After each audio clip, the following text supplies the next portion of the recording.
Hello everyone. Last time lecture 1 में हम लोगों ने बात किया था कि किसी परमानेंट मैग्नेट बार मैग्नेट की वजह से किसी दूसरे पॉइंट पे फील्ड की स्ट्रेंथ कितनी होगी और पोटेंशियल कितना होगा। राइट, मतलब हम लोगों ने इसका इफेक्ट पढ़ा था कि ये अपने आसपास की दुनिया में कैसा फील्ड बना रहा है। आज के इस लेक्चर 2 में हम लोग बात करने वाले हैं कि किसी मैग्नेट को जब किसी फील्ड में हम लोग रखते हैं तो वो क्या क्या एक्सपीरियंस करता है। राइट, सबसे पहले हम लोग बात करेंगे कि जब इस मैग्नेट को हम लोग एक यूनिफॉर्म फील्ड में रखते हैं तब क्या बात होती है। फिर दूसरे केस में हम लोग बात करेंगे कि जब नॉन यूनिफॉर्म फील्ड में रखेंगे तब क्या होगा। सपोज करिए कि ये जो है अपना यूनिफॉर्म मैग्नेटिक फील्ड है। ठीक, इस यूनिफॉर्म मैग्नेटिक फील्ड में हम लोगों ने एक बार मैग्नेट को कुछ ऐसा करके रख रखा है यहाँ पे। ठीक है, ये जो है उसका साउथ पोल है, ये है उसका नॉर्थ पोल। ठीक है, इसका लेंथ कुछ एल एज्यूम कर लेते हैं हम लोग। हम सभी को मालूम है कि जो मैग्नेटिक मोमेंट आएगा इसका वो साउथ से नॉर्थ मतलब कुछ इस डायरेक्शन में होगा, जिसको हम लोगों ने कुछ कैपिटल एम से लिख दिया। कैपिटल एम और बी, ये जो अपना बी है मैग्नेटिक फील्ड, इन दोनों के बीच के एंगल को मैंने कुछ थीटा बोल दिया। ठीक है, मतलब मैग्नेटिक फील्ड जो यूनिफॉर्म है उससे थीटा एंगल पर अपना मैग्नेट रखा हुआ है। ओके, ये फील्ड जो है इस मैग्नेट पे क्या क्या इफेक्ट डालने वाला है उसकी चर्चा कर रहे हैं हम लोग। ध्यान से देखो ज़रा, ये जो साउथ पोल है मीन्स अगर इसके स्ट्रेंथ की बात करूँ मैं तो ये है -m। ये नॉर्थ पोल जो है इसकी स्ट्रेंथ की मैं बात करूँ तो ये है +m। ये जो मैग्नेटिक फील्ड है +m पे सेम डायरेक्शन में यानी कि बी के डायरेक्शन में ही एक फोर्स लगाएगा, जिसको लेटर से मैंने F1 बोल दिया, जिसका मैग्नीट्यूड आएगा m इंटू बी। -m पे भी सेम ही मैग्नीट्यूड का फोर्स लगाएगा, उसको मैंने F1 ही बोला, वो भी आएगा m इंटू बी, मगर ध्यान देना यहाँ पे डायरेक्शन b के अपोजिट है। इतना ही काम करने वाला है। ये जो मैग्नेटिक फील्ड है इस मैग्नेट पे इन दो किनारों पे दोनों एंड्स पे ये फोर्सेस लगा रहा है। राइट, अब ये फोर्सेस कुछ कुछ करेंगे। अगर मैं आपसे पूछूं कि भाई मुझे नेट फोर्स के बारे में बताओ कि मैग्नेट पे नेट फोर्स कितना लगा, अगर ये एक यूनिफॉर्म फील्ड में रखा है तो इस पर नेट फोर्स 0 आएगा। दोस्तों ध्यान दो, जितना राइट साइड में फोर्स है उतना ही फोर्स लेफ्ट साइड में है, नेट फोर्स 0 आ जाएगा। राइट, ठीक है। चलो, अगर मैं सेकंड बात करूं कि भाई इस पे क्या टॉर्क लगा, टॉर्क ऑन द मैग्नेट। ठीक है, आप लोग बड़ी ध्यान से देख पाएंगे कि यहाँ पे एक फोर्स कपल फॉर्म हुआ है।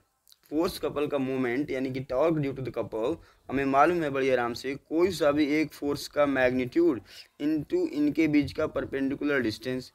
ये पूरा डिस्टेंस अपना एल है, ये हमें चाहिए डिस्टेंस दोनों फोर्सेस के बीच का परपेंडिकुलर डिस्टेंस। ये जो ये वाला F1 है उसका लाइन ऑफ एक्शन ये रहा, ये जो नीचे वाला F1 है उसका लाइन ऑफ एक्शन ये रहा, इनके बीच का परपेंडिकुलर डिस्टेंस यही आने वाला दोस्तों, जिसकी वैल्यू आप लोग बड़ी आराम से देख पाएंगे L sin थीटा है। राइट, तो ये जो भी आया इसमें ये M और ये L का मल्टीप्लिकेशन का हम लोग कैपिटल M लिख सकते हैं, पहले हम लोग जान रखें ये बात। ये आ गया capital M into B into sine theta, यह आया टॉर्क का मैग्नीट्यूड। अगर इस टॉर्क को मैं ज़रा वेक्टर फॉर्म में पूछूं आपसे, क्या इसको हम लोग M vector cross B vector बोल पाएंगे?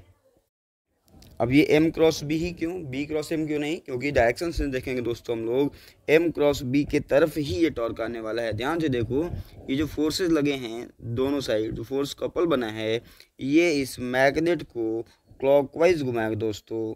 ये फोर्स जो लगा और ये फोर्स जो लगा इसको क्लॉकवाइज घुमाएगा और क्लॉकवाइज सेंस में ही आएगा अपना M क्रॉस B।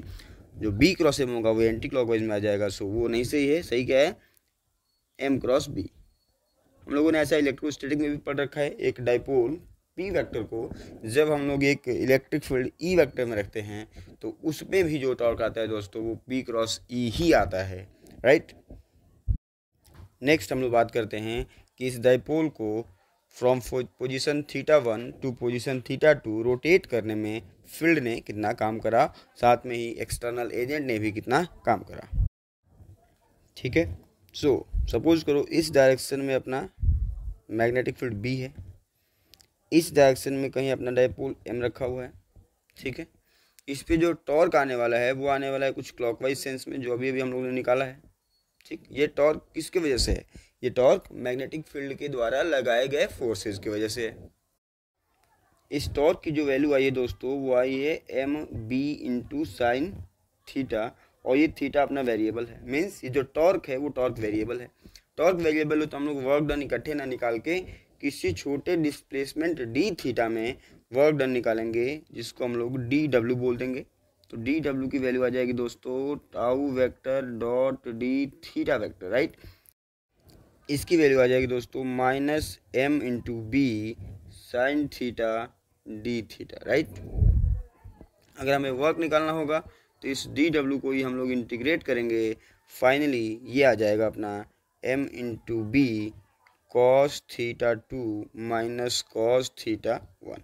ओके, ये जो वर्क डन आया किसकी वजह से आया? ये आया फील्ड के वजह से। इतना काम फील्ड ने करा उस डाइपोल को थीटा 1 से थीटा 2 तक घुमाने में। अगर मैं बात करूं कि without giving some kinetic energy to the magnet, अगर इसको रोटेट करना हो एक्सटर्नल एजेंट को, ठीक है, मतलब हर समय पे उसका एक्सीलरेशन 0 रखते हुए उसको रोटेट करना पड़े एक्सटर्नल एजेंट को, तो वो कितना काम करेगा? वो आ जाएगा अपना एक्सटर्नल एजेंट का जो काम वो होगा negative of work done by field, जिसकी वैल्यू आ जाएगी दोस्तों M into B cos theta 1 minus cos theta 2, right. ये फॉर्मूला याद रखना इम्पोर्टेंट नहीं है, हम लोग बड़ी आराम से इसका डेरिवेशन कर सकते हैं, राइट। वर्क का बेसिक कॉन्सेप्ट हमें मालूम है, we can easily derive this formula. Now let us move on the concept of potential energy, कि इस बार मैग्नेट के पास क्या पोटेंशियल एनर्जी है। ओके, सो पोटेंशियल एनर्जी का फॉर्मूला हम लोगों ने इलेक्ट्रोस्टैटिक में भी देख रखा था कि वो आता है माइनस पी डॉट ई। यहाँ पे फॉर्मूला आ जाता है minus M vector dot B vector. ये आया कैसे, ये इंपॉर्टेंट है, ठीक है। हम लोगों ने पढ़ रखा होगा पहले कि concept of potential energy is defined only for conservative field forces, right, ठीक है। हम लोगों ने ऐसा भी पढ़ रखा है कि ये जो पोटेंशियल एनर्जी है ये एब्सोल्यूट नहीं होता, कहीं कुछ रेफरेंस हम लोग मानते हैं, उसके बेसिस पे ही हम लोग फिर पोटेंशियल एनर्जी सिस्टम का डिफाइन कर पाते हैं, राइट। तो मैंने बोला कि हम लोग ऐसा अगर एज्यूम कर लें कि जो अपना रेफरेंस है वो क्या है? Reference is theta 1। Initial position जब फील्ड से 90 डिग्री पर था तो उसके पास कोई भी एनर्जी नहीं था, उस मैग्नेट के पास कोई भी एनर्जी नहीं था। चेंज इन पोटेंशियल एनर्जी जो आएगा सिस्टम का वो आएगा negative of work done by field. ये बेसिक डेफिनेशन हो गया पोटेंशियल एनर्जी का डेफिनेशन से, ठीक है। सो ये आ जाएगा अपना u at any position minus u initial, तो मैंने 0 बोल ही रखा है, is equals to negative of work done by field जो कि आया था m into B cos theta 2, जिसको मैं थीटा बोल दिया अब, माइनस कॉस थीटा 1 जो कि अपना रेफरेंस है 90 डिग्री पे दे रखा है मैंने। तो ये यहाँ से आ गया दोस्तों u बराबर minus M into B into cos theta, जिसको हम लोग बड़ी आराम से minus M vector dot B vector लिख पाएंगे। ओके,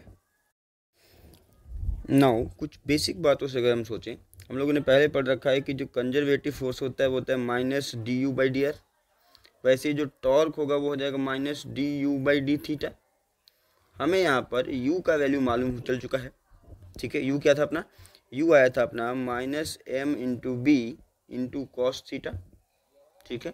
अगर मैं ऐसे टॉर्क पूछूँ आपसे तो आप बड़ी आराम से बोल दोगे वो आ जाएगा minus D U by D theta, जिसको हम लोग सॉल्व कर लेंगे, ये आ जाएगा M B into sine theta. मतलब कोई बहुत बड़ी बात नहीं है, ये बहुत इंपॉर्टेंट बात नहीं है, बस हम लोग ऐसे समझ सकते हैं कि हम लोग अगर हमें u मालूम होगा तो हम लोग टॉर्क भी निकाल सकते हैं, उसको थीटा के साथ डिफ्रेंशिएट करके माइनस साइन पुट करके, राइट। इस बात को हम लोग एक नोट फॉर्म में लिख सकते हैं, राइट। ये एक नोट हो गया है। Now let us talk about equilibrium of the magnet. Okay, so complete equilibrium के लिए हम लोगों को मालूम है कि उस सिस्टम पे नेट फोर्स भी 0 होना चाहिए। यहाँ पे तो है ही, जब वो यूनिफॉर्म फील्ड में रखा है तो उस पर नेट फोर्स तो 0 हम लोग पहले ही देख चुके हैं, मतलब ये वाला कंडीशन सेटिस्फाइड है। और टॉर्क भी 0 होना चाहिए। टॉर्क यहाँ पे कितना आ रहा है? टॉर्क का magnitude M B into sine theta, ये भी 0 होना चाहिए। यानी कि अपना जो साइन थीटा है दोस्तों ये भी 0 होना चाहिए, यानी कि थीटा की वैल्यू आएगी 0 एंड पाई। जब फील्ड और मैग्नेटिक डाइपोल मोमेंट के बीच का एंगल 0 और पाई होगा, उन दोनों केसेस में अपना मैग्नेट इक्विलिब्रियम में होगा, राइट। अब जरा हम लोग चर्चा करें कि कौन सा इक्विलिब्रियम स्टेबल इक्विलिब्रियम है और कौन सा वाला अनस्टेबल है। दो इक्विलिब्रियम लोकेशन मिले हमें 0 और पाई, इसमें हमें चेक करना है कौन सा स्टेबल कौन सा unstable. Theta is equals to 0 रखने पे आप लोग फॉर्मूला में बड़ी आराम से देख पा रहे होंगे कि जो पोटेंशियल एनर्जी आने वाला दोस्तों वो आने वाला -mb, जो कि पोटेंशियल एनर्जी की मिनिमम वैल्यू है, इससे कम वैल्यू नहीं होने वाला, ये इसका मिनिमम वैल्यू है, ठीक है। मतलब ये जो है वो स्टेबल इक्विलिब्रियम वाली पोजीशन है। नेक्स्ट अगर मैं बात करूँ थीटा इज इक्वल्स टू पाई पर, तो आप लोग देखेंगे कि जो पोटेंशियल एनर्जी आएगा वो आ जाएगा m/b, जो कि maximum value of potential energy होगा, और इस एंगल पर जो इक्विलिब्रियम है वो अनस्टेबल इक्विलिब्रियम होने वाला है, राइट। इसी बात को हम लोग दूसरे तरीके से भी समझ सकते हैं, जरा ध्यान देना। यहाँ पे मैंने दो केस बना रखा है। जो पहला केस है थीटा इज इक्वल्स टू 0, इसमें ध्यान से देखो आप, m और b आपस में क्या है, पैरेलल। यहाँ पे ये इक्विलिब्रियम में तो है, नेट फोर्स तो 0 है, इस पे नेट टॉर्क भी 0 है। अगर मैं इस मैग्नेट को थोड़ा एंगल रोटेट करूँ, ठीक है, तो ये नॉर्थ यहाँ पे आ जाएगा और ये साउथ यहाँ पे आ जाएगा। इसको मैंने कुछ ऐसा एंटी क्लॉकवाइज डायरेक्शन में रोटेट कराया है, ठीक है। इस नॉर्थ पे फोर्स लगेगा बी की तरफ, साउथ पे बी के अपोजिट। ये दोनों फोर्सेज मिलजुल के जो टॉर्क देंगे वो उसको क्लॉकवाइज डायरेक्शन में घुमा के वापस उसके इक्विलिब्रियम पोजीशन पे ले आएगा। यानी कि थोड़ा हमने डिस्प्लेस करा तो इसकी टेंडेंसी कुछ ऐसी रही कि ये वापस अपने उसी इक्विलिब्रियम पोजीशन पे आ जाए। यानी कि जो था भाई ये कैसा था, स्टेबल इक्विलिब्रियम था। वेयर एज अगर मैं दूसरे केस में बात करूँ दोस्तों, यहाँ पर ध्यान से देखो, जो अपना m है वो b के क्या है, एंटी पैरेलल, ठीक है। अगर मैं इस मैग्नेट को थोड़ा सा रोटेट कराऊँ कुछ एंटी क्लॉकवाइज डायरेक्शन में, साउथ यहाँ आ जाएगा,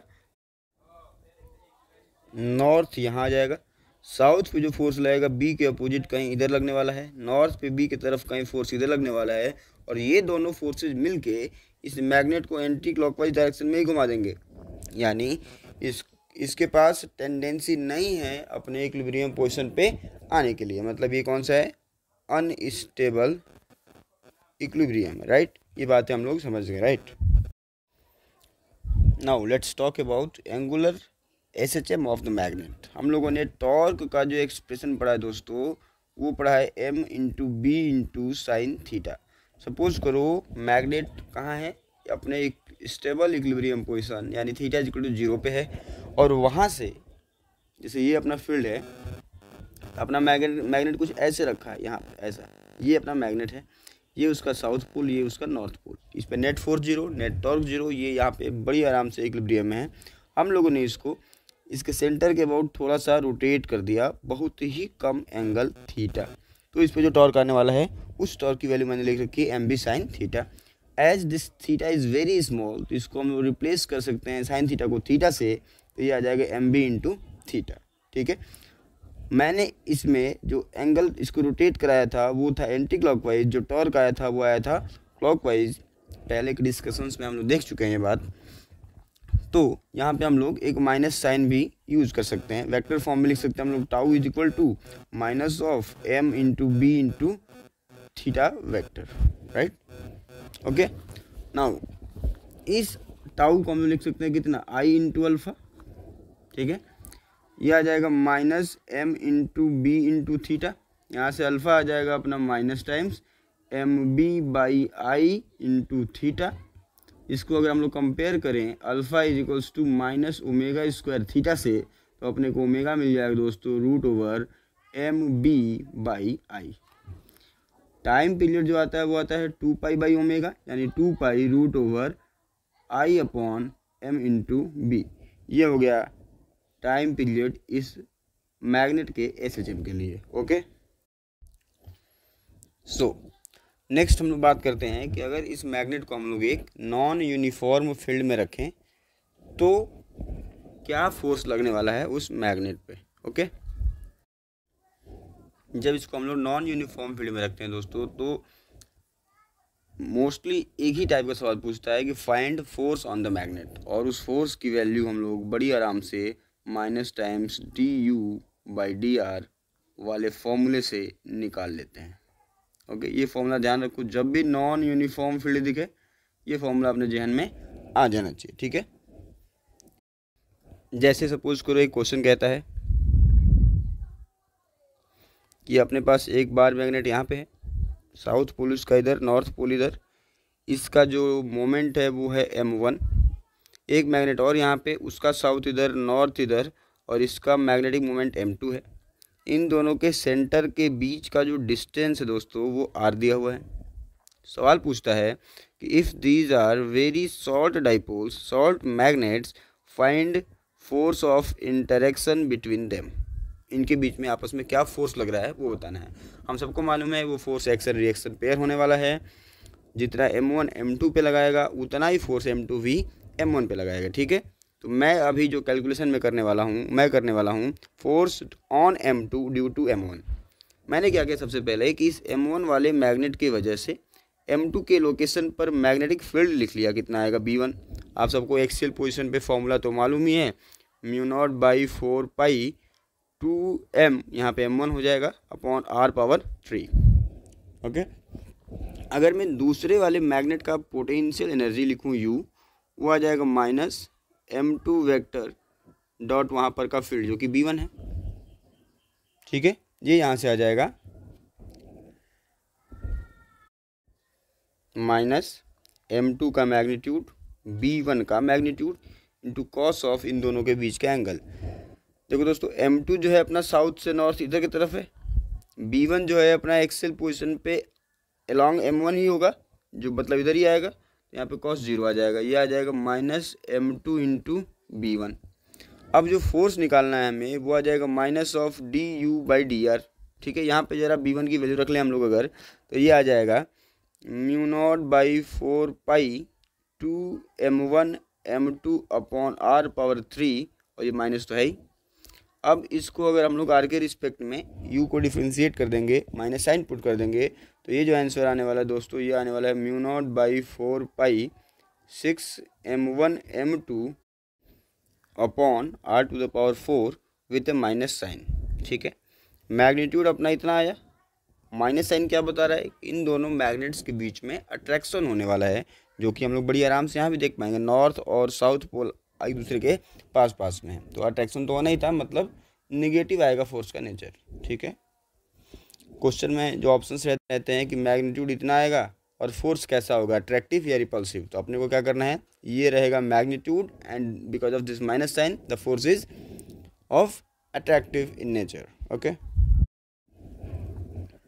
सो जो नेक्स्ट क्वेश्चन है वो कहता है कि अपने पास एक शॉर्ट मैग्नेट है जिसका डाइपोल मोमेंट दिया हुआ है I+2j कैप, एक फील्ड में रखा है 1,1 लोकेशन पे, फील्ड की वैल्यू दी हुई है जो कि वेरिएबल है, हमें बताना है फोर्स ऑन मैग्नेट कितना होगा। ठीक है, जैसे ही हमें वेरिएबल फील्ड दिखा, जैसे ही हमें फील्ड जो है वो वेरिएबल दिखा, XYZ दिखा, उसमें अपने मन में आ जाना चाहिए कि फोर्स निकालने के लिए हमें यूज़ तो करना है माइनस du/dr। उसके लिए हमें u चाहिए, और u का फॉर्मूला हमें याद है minus m vector dot b vector. बहुत आराम से हम लोग m और b का डॉट कर लेंगे। इसकी वैल्यू जो आएगी दोस्तों आ जाएगी माइनस x² + 2y²। ठीक है, r के रिस्पेक्ट में तो ये आया नहीं है, तो हम लोगों ने पहले भी पढ़ रखा है कि जब ऐसा अगर XYZ का फंक्शन हो तो फोर्स निकालने के लिए फॉर्मूला क्या है, minus ∂u/∂x i cap plus ∂u/∂y j cap plus ∂u/∂z, ठीक है, k कैप। इसकी वैल्यू आ जाती है 2x i cap plus 4y j cap. यहाँ पे जो लोकेशन है वो 1,1 है, मतलब हमें x की जगह पे 1 और y की जगह पे भी 1 रखना है। रखने के बाद ये आंसर आ जाएगा 2i cap plus 4j cap, इतना न्यूटन। अपना नेक्स्ट क्वेश्चन जो है दोस्तों वो कहता है, ये अपने पास एक मैग्नेट है जिसका मैग्नेटिक मोमेंट कुछ इस डायरेक्शन में है और उसका मैग्नीट्यूड 0.1 है। मैग्नेटिक फील्ड 1 टेस्ला से वो 4 डिग्री पे रखा हुआ है। मैग्नेट का मोमेंट ऑफ इनर्शिया दिया हुआ है हमें, ठीक है, बोलता है सवाल कि अगर इस मैग्नेट को हम लोग छोड़ देंगे तो ये अपने स्टेबल इक्विलिब्रियम पोजीशन में आने को टेंड होगा, बल्कि ये ऑसिलेट करेगा, एसएचएम करेगा यहाँ पे। सबसे पहली बार जब ये इस फील्ड के पैरेलल होगा तो इसको कितना समय लगा, ठीक है। मीन्स हमें T/4 निकालना है, ठीक है। क्यों हमें T/4 निकालना है? क्योंकि हमें मालूम है कि जब वो ऑसिलेट करेगा, ये मान लो उसका मीन पोजीशन है, इक्विलिब्रियम पोजीशन है, मैग्नेट यहाँ पे है, ऐसा पहले यहाँ से ये इधर आएगा, फिर उतना ही एंगल इधर जाएगा, फिर वापस मुड़ेगा, फिर यहाँ तक जाएगा, तो उसे जो समय लगेगा वो लगेगा T, और हमें मिनिमम समय निकालना है। तो बस एक बार जो यहाँ पे है वो और यहाँ से यहाँ पे आ गया, उतना ही समय हमें काउंट करना है, जो कि T/4 होता है। एसएचएम में हम लोगों ने ऐसा खूब पढ़ा है। और इस टाइप के सिचुएशन में T का डेरिवेशन तो हम लोग पहले ही कर चुके हैं। T = 2π√I/m × B। तो यहाँ पे बस हमें क्या करना है, I, M और B का वैल्यू रखना है और आंसर में T/4 बोल देना है। आप लोग इजीली कैलकुलेट कर लोगे आंसर को। मुझे लगता है आंसर आ जाता है अपना π/20, राइट। मिनिमम पूछ रहा था दोस्तों, इसलिए मैंने T/4 बोला। अगर वो मिनिमम ना पूछ के पूछता कि किन किन टाइम पर, कौन कौन से वो टाइम इंस्टेंट पर ये अपने फील्ड के पैरेलल होगा, यानी कि इक्विलिब्रियम पोजीशन के पैरेलल होगा, तो अपने पास आंसर होता है। एक तो ये T/4 और फिर वापस इधर जाके इधर आता, यानी कि T/2 और ऐड कर देना होता उसमें, तो 3T/4। फिर जाता ऊपर और आता तो फिर T/2 ऐड करना होता। मतलब इस T/4 में हम लोग ऐड कर दें T/2, 2 times of T/2, 3 times of T/2, तो वो सारे आंसर्स भी रहेंगे जब वो इस फील्ड के पैरेलल होगा। फिलहाल मिनिमम पूछा था तो अपना आंसर T/4 ही होगा। ओके, नेक्स्ट क्वेश्चन कहता है दोस्तों, अपने पास एक बार मैग्नेट है जिसका लेंथ L है, डाइपोल मोमेंट M है। इस मैग्नेट को हम लोगों ने बेंड कर दिया कुछ ऐसे फॉर्म में, एक ऐसे सर्कुलर आर्क के फॉर्म में, जो अपने सेंटर पर बनाता है कुछ थीटा एंगल। तो अब इसका जो डाइपोल मोमेंट होगा वो कितना हो जाएगा। लेटेस्ट से मैंने उसको M' बोल दिया, तो वो M' पूछ रहा है। मीन्स इस बार मैग्नेट को हम लोगों ने मोड़ दिया एक आर्क के फॉर्म में, तो उसका मैग्नेटिक मोमेंट उतना ही रहने वाला है या चेंज हो जाएगा। अगर चेंज हो जाएगा तो कितना हो जाएगा, ये हमें बस बताना है, ठीक है। सो सॉल्यूशन पार्ट में सपोज कि यहाँ पे एक -m चार्ज रखा है, यहाँ पे एक +m चार्ज रखा है। जब इसको हम लोगों ने बेंड कर दिया होगा दोस्तों, तो यहाँ भी -m आया होगा वही, और यहाँ पे +m आया होगा। ये जो कैपिटल M है दोस्तों, इसकी वैल्यू इस फोटो के हिसाब से कितना आने वाला है, कोई सा भी एक चार्ज इंटू लेंथ ml आ जाएगा। इसको मैंने इक्वेशन 1 बोल दिया। यहाँ पर अब जो इसका डाइपोल मोमेंट आएगा वो आएगा ये -m और ये +m के बीच का डिस्टेंस मल्टीप्लाइड बाई कोई सा भी चार्ज। बस हमें ये डिस्टेंस चाहिए। मैं अगर इस रेडियस को r मान लूँ और यहाँ से एक परपेंडिकुलर ड्रॉ कर लूँ इस पॉइंट से उस कॉर्ड पे, तो ये डिस्टेंस दोस्तों आ जाएगा r sin θ/2। सिमिलरली ये डिस्टेंस भी आ जाएगा r sin θ/2। मीन्स ये पूरा डिस्टेंस आ जाएगा 2r sin ऑफ θ/2। तो जो M' आने वाला है अपना, वो आ जाएगा कोई सा भी एक चार्ज, यानी कि m into distance 2r sin θ/2। अभी यहाँ पे ये r हमें डिस्टर्ब कर रहा है, और इस r की जो वैल्यू होगा वो होगा L/θ।